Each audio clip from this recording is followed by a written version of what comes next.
Hello dear students, I am with my third lectures on groups. Today's topic is order of an element of a group. The ordering in group means order of group and order of an element of group. Order of group, as already discussed, it is the number of element in the set which forms a group under a certain binary operation, then that is called the order of group. And now we have to discuss order of an element of a group. So for that, first of all, we discuss what is the integral power of an element of a group. Let G be a group and A be any arbitrary element of G. If the operation of group is multiplication, then the meaning of integral power, that is a to the power n, is multiplication of a n times, a dot a dot a dot a n times. And if we take operation, then a to the power n means a operation a operation a operation a and up to n times. Similarly, if the operation is addition, then a to the power n means a plus a plus a plus a n times, that is na. So this is called the order of an element of a group. Inverse of a to the power n is a to the power n whole inverse, that is a to the power minus n. If a belongs to G, then a to the power minus n and a to the power n all are elements of G.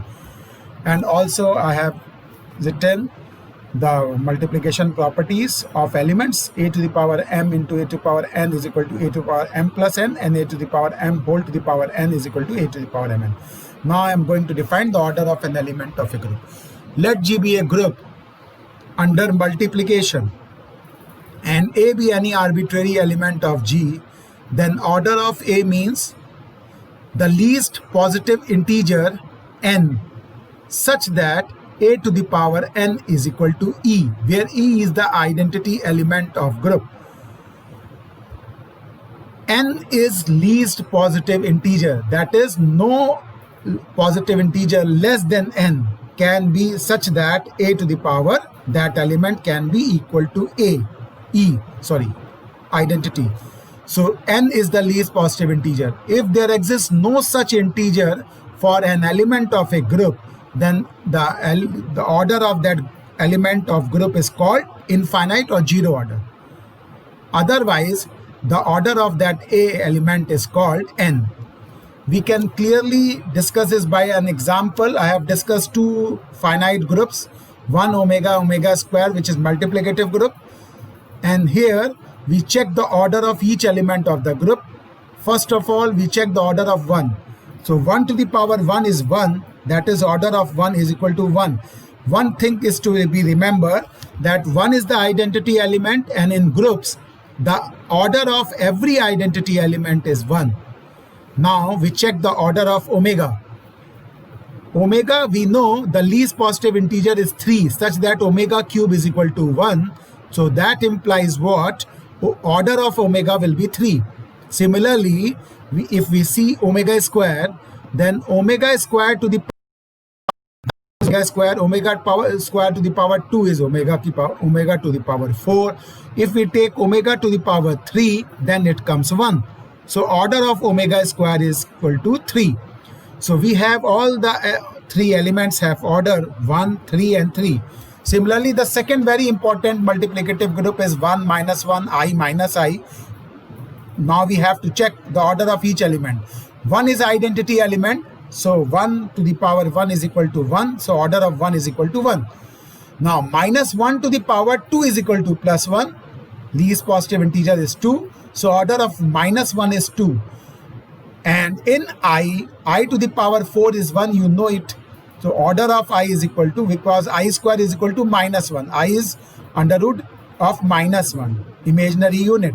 So order of I is equal to 4. Similarly, minus I to the power 4 is 1, so order of minus I is equal to 4. So in this group, elements have order 1, 2, 4 and 4. You can easily see in these two examples that identity element will always have order 1, and you know omega and omega square were inverses of each other. So if and here I and minus I are inverses of each other and both have same order. That means we will prove it. It is a very important property of groups that if order of A is n, then order of its inverse will also be n. Order of any element is equal to order of its inverse. Now we see an additive group under addition modulo 6. 0, 1, 2, 3, 4, 5. Now we have to find the order of these every element. Here the identity element is 0, and I have already told you that the order of identity element is always 1. Now we have to find one order of 1. So here the operation is addition modulo 6. So we have to apply that operation on 1, and 1 plus, we apply it 6 times, so we get 0. So order of 1 is 6. Then order of 2, 2 plus modulo 6, 2 plus modulo 6 is equal to 0. So order of 2 is equal to 3, and 3 plus addition modulo 6, 3 is equal to 0. The order of 3 is equal to 2. Similarly, we have order of 4 is equal to 3 and order of 5 is equal to 6. So you have measure one very important thing. Then in a finite group, every element of group has finite order. Identity will have always order 1, and you know 1 is inverse of 5, 5 is inverse of 1, so both have order 6, and 2 is inverse of 4 and 4 is inverse of 2, and both have order 3. So these are very important properties. We will discuss and prove it. So this was some examples of order of an element of group.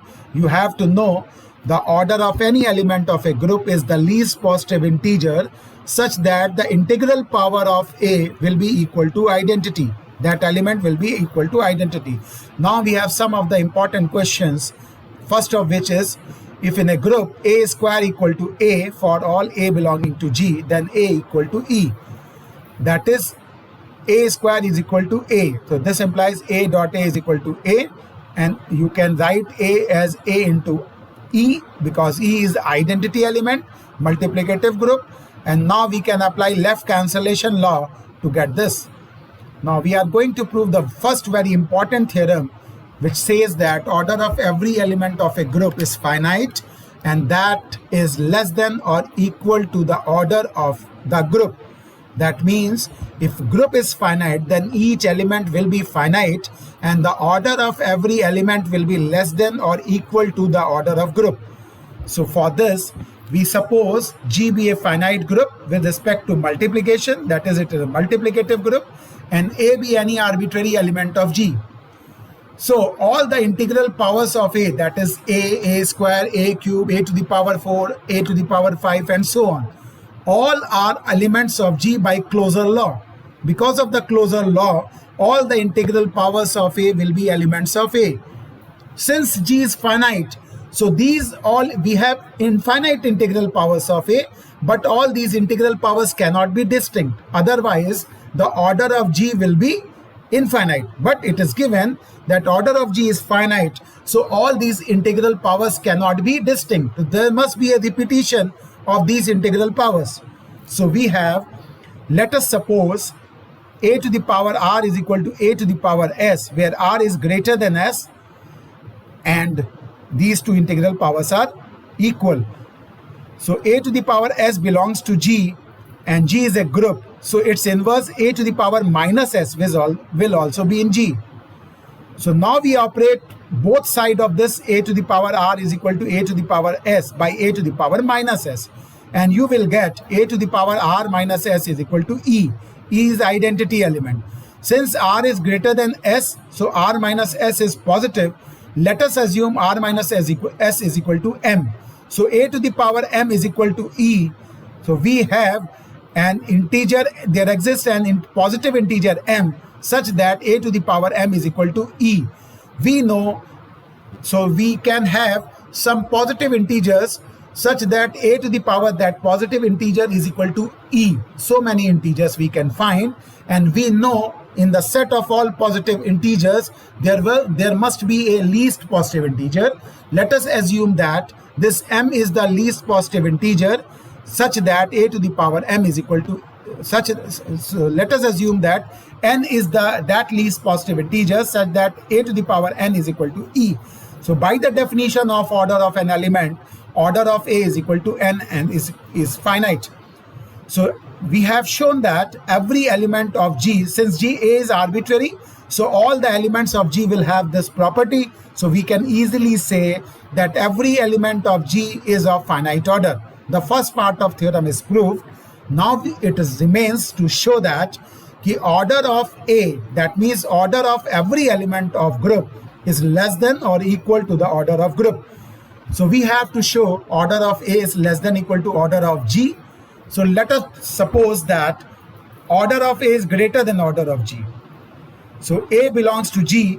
So by closure law, all the integral powers of A square, A cube, an are distinct elements of G. That is, no two of these are equal. Otherwise, if we take AI is equal to AJ, where I and J are not equal and they are between 1 to n. So we get AJ belongs to G. So A minus J belongs to G, and we operate both sides by A minus G, A minus J. So we get AI minus J is equal to E, AI minus J is equal to E, and which is a contradiction because I and J both are less than n, so I minus J will be less than n, and we have a positive and greater than 0. So we have a positive integer less than n such that which on a to the power I minus j is equal to identity.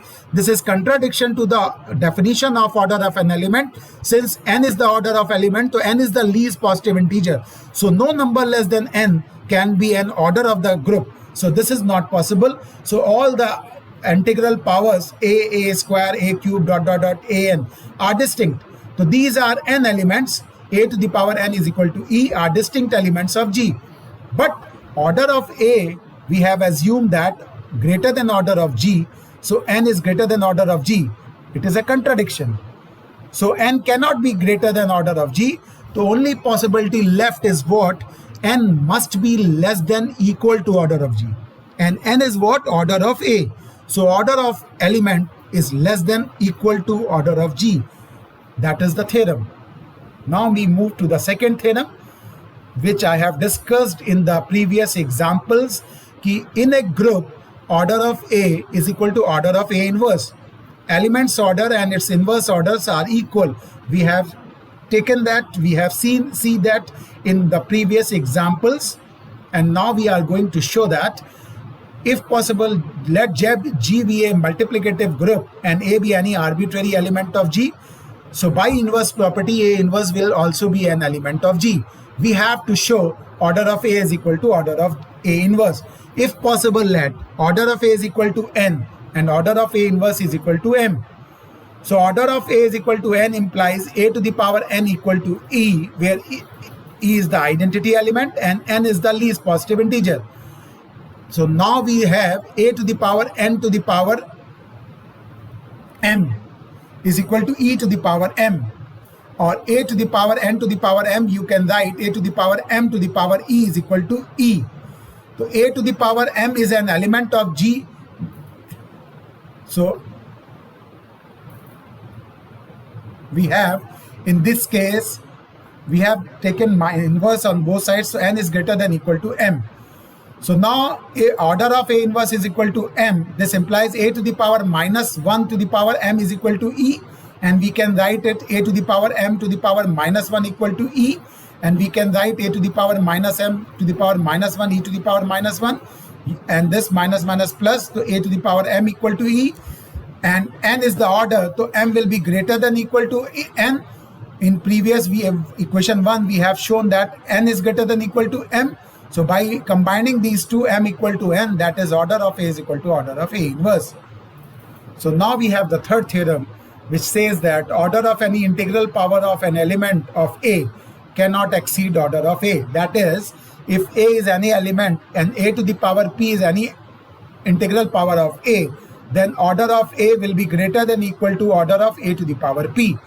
So let us assume A belongs to G be arbitrary, and order of A is equal to n. So A to the power n equal to e, n is the least positive integer, Let a to the power k be any integral power of a. This implies a to the power n to the power k is equal to e to the power k. A to the power k to the power n, powers, we interchange the powers. This is e to the power k is e. So we have what? A to the power k to the power n is e. So this implies n is either order or greater than equal to the order. So n is greater than equal to order of a to the power k, and n is what? Order of a. So order of a is greater than equal to order of a to the power k. So integral power, order of integral power of an element cannot exceed order of element. Now the next theorem is, if a be any element of a multiplicative group G and it is of order n, then a to the power m equal to e if and only if m is a divisor, n is a divisor of n. M is a divisor of n. Since n is order of a, so m is greater than equal to n, because we have taken a to the power m equal to e, and n is order, so a to the power n is equal to e, and n is least positive integer, so n will be greater than equal to n. Since n is positive, m is any integer. We know between any integer and positive integer there exists a law which is called division algorithm, which says there exists two more integers q and r such that m equal to nq plus r, where r is greater than equal to 0 less than n. So a to the power m is equal to a to the power nq plus r. A to the power m is equal to a to the power mq into a to the power r. A to the power m is equal to e, a to the power n to the power q into a to the power r. And this is what? E is equal to e to the power q, e to the power r, and e is equal to a to the power r. This implies we have a to the power r is equal to e. So by 1 m, but that cannot be possible because r is less than n, and n is the order of the group, order of the element a. So there is only one possibility, that r must be equal to 0. So we take r is equal to 0. From this equation 1, we get m is equal to nq. M upon n is equal to q. That is, n is a divisor of m. So one part of theorem is completed. Now only if part, conversely, only if part we have, let n is a divisor of m. So there exists an integer q such that m equal to nq. So now we have to find a to the power m. A to the power m will be a to the power nq, and it can be written as a to the power n to the power q. A to the power n is e, e to the power q is e. So this implies we have shown that a to the power m is equal to e. So that proves our theorem. Now next theorem is what? In a group, order of a is equal to order of x inverse ax, where a and x are elements of G, any arbitrary elements of G, then we have order of a is equal to order of x inverse ax. So for the proof of this theorem, let G be a multiplicative group, and let, if possible, m and n are orders of x inverse ax and a respectively. So this implies order of a is equal to n, order of x inverse ax is equal to m. Since x belongs to G, so x inverse belongs to G, and a belongs to G, by closure law, x inverse ax is an element of G. And we have assumed that the order of x inverse ax equal to m. Now we find the square of x inverse ax. So this means what? The multiplication of element 2 times. So this is, now by applying associativity, we get this. And we know x and x inverse are inverses of each other. So this will provide you E, and that AE is A. So A into A is A square. So we have seen that x inverse AX to the power 2 is equal to x inverse A2x. Similarly, we apply the cube over this, and we can easily calculate that this will be equal to x inverse a cube x. So here, if power is 3, then a to the power 3. In similar process, if we take x inverse ax to the power 4, we get x inverse a to the power 4x. In same way, after n step, we get x inverse ax to the power n. equal to x inverse a to the power nx. But order of a is equal to n, so a to the power n is equal to e. So we get x inverse x, and x inverse x is e. So we get x inverse a x to the power n equal to e. But we have assumed that order of x inverse a x to the power a order of x inverse ax equal to m. That means what n is greater than equal to m, because order is least. So any other power of element which gives identity will be greater than equal to the order. So we have n is greater than equal to m. Let it be equation number 1. So now order of x ax is m. So x inverse ax to the power m equal to e. We have seen above that if we take x inverse ax to the power 3, so here come a cube. We take power 4, so here come a4. So we have x inverse ax to the power m. So we get x inverse am to the power x, and we can write e as x inverse x. So applying G2, and we have left cancellation law, x inverse cancels, and now this x can be written as ex. So by right cancellation law, we get a to the power m equal to e. But we have assumed that order of a is equal to n. So this a to the power m is equal to e means m will be greater than equal to n, because order is least. So combining 1 and 2, we have n is equal to m. That is order of a is equal to order of x inverse ax. This is a very, very important theorem. Now we have a corollary or result derived by this theorem, which says that in a group, if a and b are any two elements, then order of AB is same as order of BA. That means whether the group is commutative or not, the order of AB, the multiplication of two elements AB is equal to order of BA. So we have to show it. So let us consider G be a multiplicative group and A and B are any two elements of G. Since A belongs to G, so A inverse also belongs to G, such that A inverse A equal to E equal to A inverse by the definition of inverse, where E is the identity element. Now we consider A inverse ABA. So first of all, we apply associativity. So we will get A inverse A, BA, brackets will change, and this will give you by equation 1 E, BA. So it is equal to BA. So what we have seen that A inverse B, AB and A equal to BA. But so when the elements are same, so their order will also be same. So in the previous theorem, we see that order of A is equal to order of x inverse AX, where x is any arbitrary element.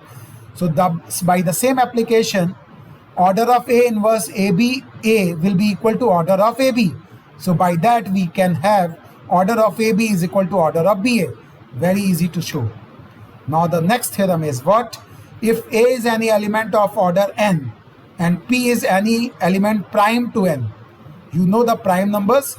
So these are relative prime integers. Then order of A to the power P is also n. That is, we have to show if P is any number which is prime to n, the order of element, then order of A and order of P is same. So let us suppose order of A is equal to n and order of A to the power P is equal to m. So we have order of A is equal to n. This implies A to the power n equal to E by the definition of order of an element, where E is identity. So A to the power n to the power P is equal to E to the power P. So we interchange the powers. So we get A to the power P to the power n is equal to E, but we have assumed that order of A to the power P is m. So this n will be greater than equal to m. So let it be equation number 1. Again, P and n are relative prime integers, and we know between two their highest common divisor will be 1. So there exists two integers x and y. This is a property of relative prime integers. There exists two integers x and y such that px plus ny equal to 1. Now we take the powers on both sides of A.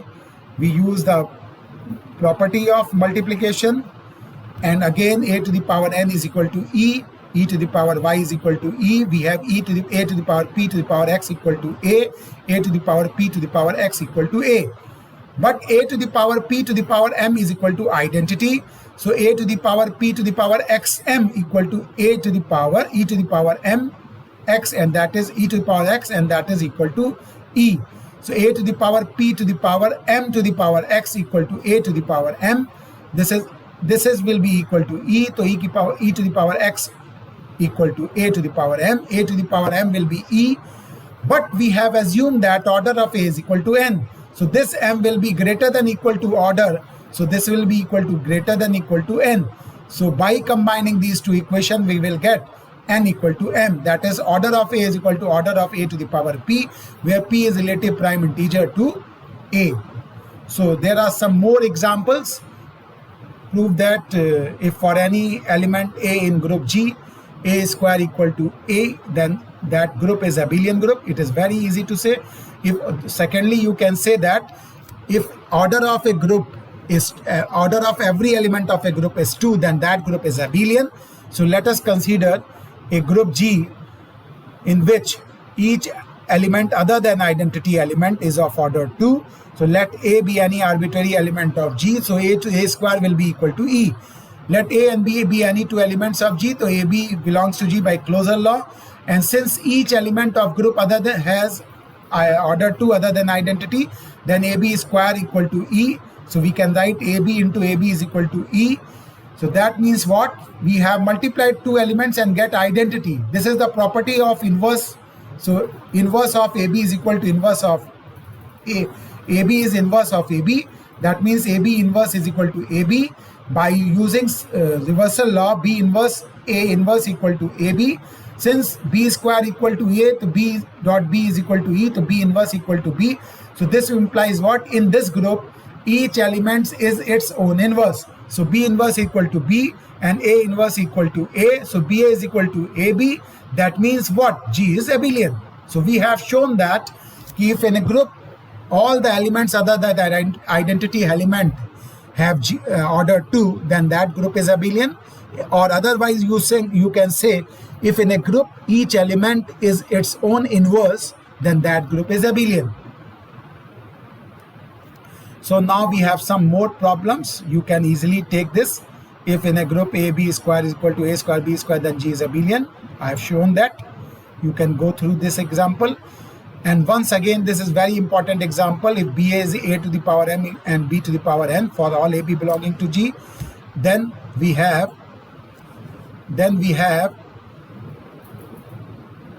order of A m minus 2, and these have same order. These have same order. So we can easily take it by 1 and 1. A to the power m, this can be written as this. A to the power m into B to the power n is given that it is equal to BA. So this will be equal to this. And we break this power B to the power minus 2 as B to the power minus 1 into B to the power minus 1. And we apply the associativity. And we use that theorem which says that order of A is equal to order of X inverse AX. So this element, you can take it as X inverse X. So this implies order of AB inverse will be equal to order of AM BM minus 2. So we can easily have order of AM BM minus 2 is equal to order of AB inverse. Now again we take the second thing, AM minus 2 into BN, and we can write it A to the power minus 2 AM BM. AM BM is BA. So we can have A minus 2 BA. We write A minus 2 as, we can write it as this. A to the power 1 can be written as A to the power minus 1 into A square. So we have order of this equal to this. By using that property, we can easily have this as order BA inverse, and by reverse, and one more theorem, order of A is equal to order of A inverse. This is this, and we use reversal law. Then we can say this equal to order of AB inverse. So combining all these results, we have this result. So that's all for this chapter, which is order of an element of a group and some important theorem on that. I think you understand this, and that is the whole set. So now we move to next lecture. I move to permutation of groups. So by then, thank you very much.